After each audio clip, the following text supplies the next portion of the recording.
Itu apakah berlaku hanya untuk orang tua yang misalnya begini, kan anak juga punya motivasi-motivasi yang berbeda gitu misalnya kan. Hmm, Jadi ada anak yang saya maunya senangnya pendidikan si A atau enggak kita kita bicara jurusan misalnya gitu ya. Kalau misalnya pendidikannya kuliah, misalnya saya maunya jurusannya tuh sebetulnya sejarah misalnya gitu atau sosiologi gitu. terus? Tapi orang tuanya bilang, oh jangan lah manajemen aja atau akuntansi aja akunting nanti kan Hmm, bisa banyak uangnya segala macam. Nah seperti oke, itu. oke.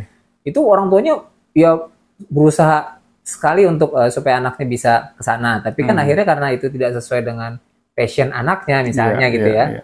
Akhirnya dia kuliahnya aja gagal gitu. Bukannya Oke. karena dia nggak mau hidup susah, nggak mau atau nggak mau berjuang, kayak gitu. Nah, jadi apakah itu berlaku umum atau memang kasuistis gitu? Ya kalau menurut saya, Pak, setiap manusia itu pasti punya tujuan hidupnya masing-masing yang berbeda dari Tuhan. Kalau semua tujuan manusia itu sama, Pak, di kehidupan dunianya, ini dunia mau jadi apa, Pak? Semua orang jadi manajemen semua gitu ya. Iya, atau enggak semua orang jadi dokter semua, Ya. semua orang jadi insinyur. Ya siapa yang mau beli hasil karya kita, Pak? Karena semuanya memiliki skill yang sama, gitu. Ya makanya setiap orang itu dianugerahi bakat yang berbeda-beda satu dengan yang lain, agar kita tuh saling berkolaborasi, Pak. Jadi jangan kita jadi orang tua karena kesannya pengen dibilang sayang anak, tapi kita memberikan ambisi kita itu kepada anak kita, Pak. Bukannya kita dorong ambisinya anak kita. Karena menjalani kehidupan anak kita siapa? Anak. Anak kan, bukan orang tuanya. Hmm. Nah, terus ngapain kita paksa anak supaya menjadi diri kita? Ya oke lah, misalnya orang tuanya sukses sebagai seorang pengusaha. Memang anak kita harus menjadi pengusaha juga, Pak. Belum tentu ya. Ya iyalah. Sekarang kalau menurut Pak Afif nih, ukuran sukses seseorang itu dilihat dari apa sih, Pak? Dari berhasilnya dia mencapai apa yang dia impikan, ya Hmm, kan? Kemudian juga apa yang dia apa kesuksesan yang dia capai itu bermanfaat buat ya keluarganya, orang lain, ya kan? Jadi bukannya kesuksesan pribadi yang nggak ada manfaatnya buat orang lain gitu. Jadi itu sih cuman menurut saya itu kesuksesan semu menurut saya. Tapi kalau ini memang bermanfaat untuk orang lain, dia bisa dengan kesuksesannya itu, maksud dengan apa yang dia raih itu dia bisa membantu orang lain, itulah kesuksesan yang sesungguhnya menurut saya.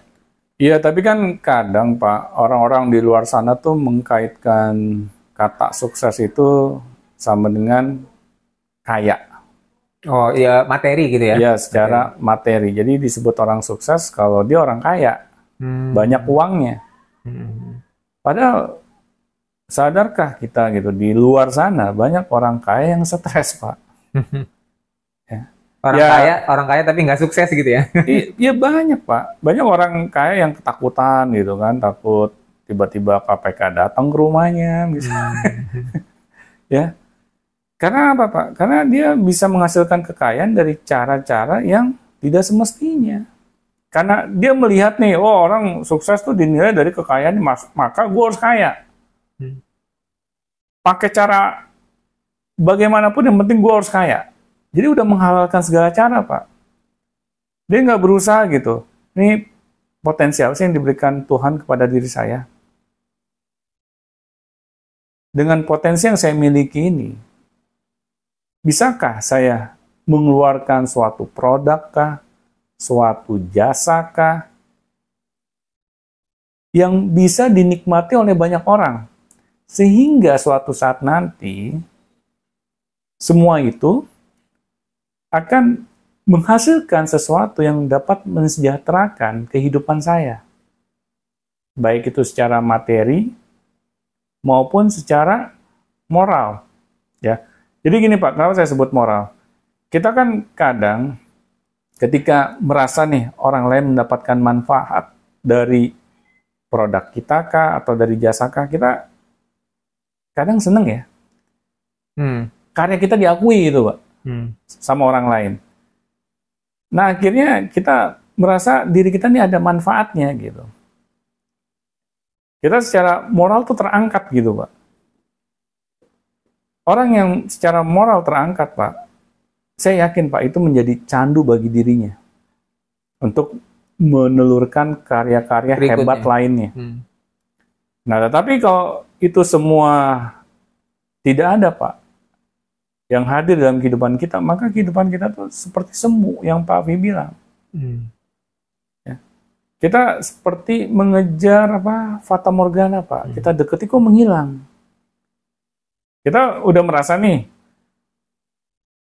punya segalanya, tapi kok diri saya nggak bahagia ya? Kok rumah gua segede gini, rumah gedongan saya kok, tapi membuat saya merasa nggak pernah puas ya? Malah membuat terkucil. Iya.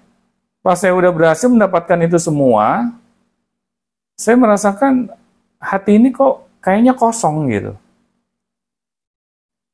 Nah, akhirnya ya sudah, Pak. Dia melakukan hal-hal yang negatif untuk mengisi kekosongan hatinya. Ya contohnya sudah banyak lah.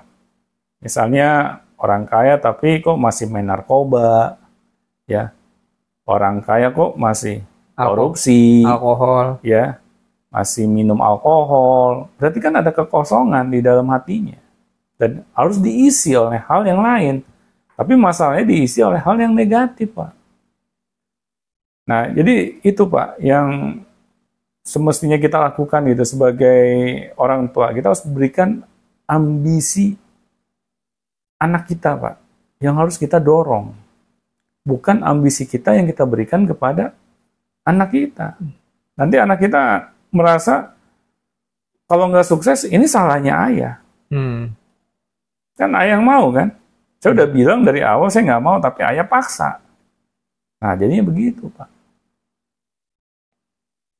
Bukan karena anaknya malas gitu kan ya. Saya udah berusaha. Ya, kadang kan orang tua kalau anak gagal, kita enteng sekali menyalahkan. Kita nggak melihat ada andil kita juga di sana. Nah, tetapi karena kita merasa orang tua, ya, patut dibenarkan semuanya, kita tanpa celah, ya sudah, Pak.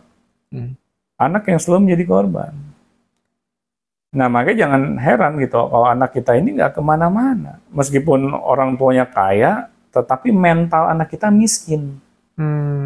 Masih mau, Pak, punya anak kayak begitu? Ya, nanti kita yang susah nanti, Pak. Pasti orang tua akan terbebani terus, Pak. Ya masa sih kita misalnya udah nggak ada di dunia ini lagi gitu. Terus kita meninggalkan anak-anak yang memiliki mental yang lemah. Kita nggak kasihan, Pak, sama anak kita, Pak. Misalnya anak kita tuh minta-minta di jalan. Gitu. Waduh, ya Allah. Jangan kan minta-minta di jalan, Pak. Di pinggir jalan aja saya nggak mau, Pak. Iya, kalau di jalan ketabrak. Bisa aja ini. Cerdas juga, Pak, kadang-kadang. Nah, itu, Pak, maksud saya, kita sebagai orang tua sadar bahwa ada peran kita, Pak, dalam kesuksesan anak. Jadi jangan kita heran saja gitu. Oh, nih orang tua keren ya, meskipun dalam keadaan ekonomi lemah, tapi anaknya bisa sukses. Pertanyaannya, kenapa kita nggak bisa kayak dia? Gini, banyak yang menyalahkan sistem juga soalnya. Sistem, apalagi Pak disalahin? Pemerintah. Cuaca, gitu. Itu paling enak. Sekolahnya, itu sekolahnya tuh gurunya, guru. Kalau nyalain sekolah, nyalain guru, kan ada Vikar School. Iya. Apalagi coba yang perlu kita khawatirkan? Tinggal masukin aja anak ke Vikar School. Iya, solusi sudah kita berikan. Nah, ini cerita yang alasannya lain, Pak. Yang alasannya lain. Terutama inilah sistem pendidikan kita, pemerintah kurikulum ganti. Nah itu Pak, kalau kita merasa sistem pendidikan di negara kita ini amburadul, kan ada Vikar School, Pak, yang akan menjadi solusi. Iya. Jadi buat apa lagi kita menyalahkan pemerintah? Iya.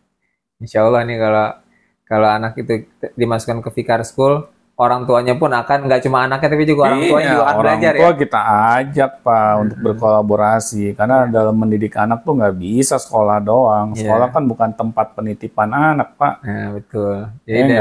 Jadi kalau misalnya sudah padu antara sekolah, anak dan orang tua, ya insya Allah ya harapannya tentu saja anak akan menjadi sukses di masa depannya gitu ya Pak ya. Insya Allah Pak, insya Allah. Karena kadang kita sebagai orang tua tuh suka lucu Pak.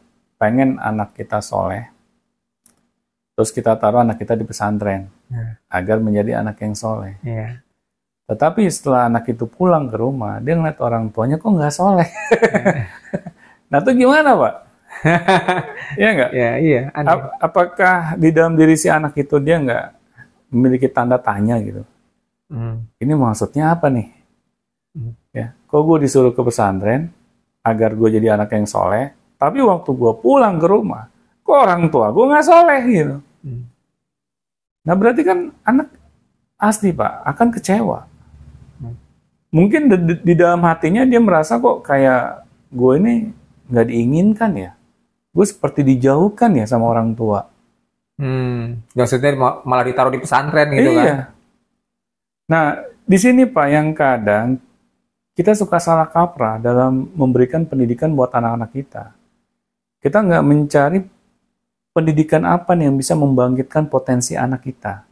Sekaligus akhlaknya. Karena nggak bisa dipisah-pisah Pak. Kita pengen punya anak yang akhlaknya mulia. Tetapi anak kita ini tidak memiliki prestasi dunia. Nah seharusnya itu saling melengkapi Pak. Nggak bisa berjalan masing-masing.